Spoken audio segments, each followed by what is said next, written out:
ప్రజలకు తెలుగు రాష్ట్రాలకు ముఖ్యంగా మంచి రోజులు వచ్చాయి.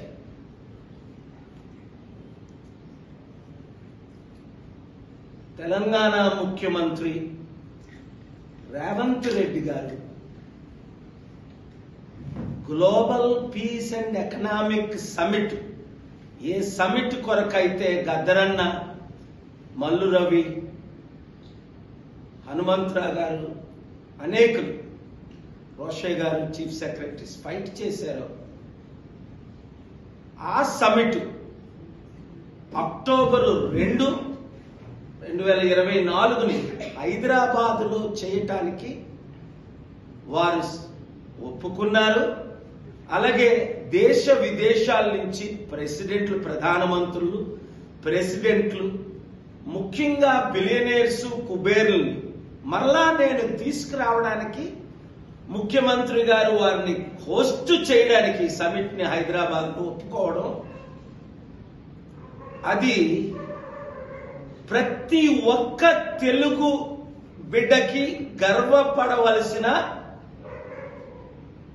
విషయం. ప్రతి నిరుద్యోగి ఆత్మహత్యలు చేసుకోకండి, ప్రతి రైతు కన్నీరు తొడడం జరుగుతుంది, ప్రతి కుటుంబానికి అవసరాలు తీర్చడం జరుగుతుంది. ముందు తెలంగాణ 4 కోట్ల ప్రజలకు, అదే సమయంలో ఆంధ్ర 6 కోట్ల ప్రజలకు. ఎందుకు?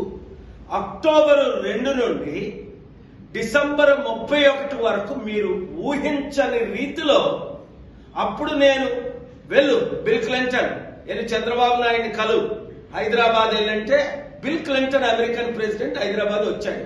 నేను చెప్తే బిల్ గేట్స్ గారు రండి నాతో పాటు ఢిల్లీ అంటే వచ్చారు. ఇలాంటి వందల మంది బిలియనీర్లు, మిలియనీర్లు చంద్రబాబు నాయుడు గారు 95లో ముఖ్యమంత్రి కాకముందు 81 నుంచి 95 వరకు తీసుకొచ్చాను. 95 నుంచి 2004 వరకు మరలా తీసుకొచ్చాను. 2005 జూలై 5ని సోనియా గాంధీ గారు ఏ పీస్ మిషన్ క్యాన్సిల్ చేశారో, 2007 జూన్ 8ని ఏ సమిట్ అయితే క్యాన్సిల్ చేశారో, Gandhi King Paul centre United Nations headquarters రావడం, సంవత్సరానికి లక్షల కోట్లు, అది ఇప్పుడు నా తమ్ముడు ముఖ్యమంత్రి రేవంత్ రెడ్డి ఒకటే అన్నాను స్లోగన్, రాజశేఖర రెడ్డి గారిని, చంద్రబాబు నాయుడు గారిని, కేసీఆర్ గారిని 16 ముఖ్యమంత్రులు పాట్లో వేసి కుక్ చేస్తే, వండితే ఎవరు బయటకు వస్తాడో ఆయనే హీరో రేవంత్ రెడ్డి.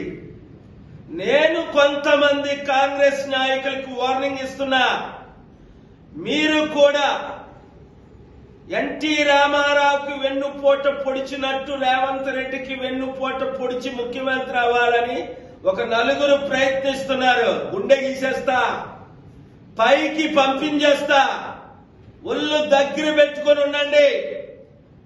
ఎవడైనా జంపు జిలానీలా 100 కోట్లు 1000 కోట్లు ఇచ్చి ఇంకో ఈ పార్టీలో చేరమని మీరు చేరారా, మీ ఇంటికి వచ్చి మీ ఇల్లు తగలబెట్టేస్తారు కుర్రాలు. యూత్ రెచ్చిపోయి ఉన్నారు ఈ మంచి రోజుల కొరకు. 1500 మంది అమరవీరులు ప్రాణం పెట్టారు. ఈ బంగారు తెలంగాణ, దరిద్ర అప్పులు తెలంగాణ, కేసీఆర్ గారిని, కేటీఆర్ గారిని నేను మనవి చేస్తున్నా, మీరు కూడా ఈ జంపు జలాన్ని మీ పార్టీలో చేర్చుకోవడానికి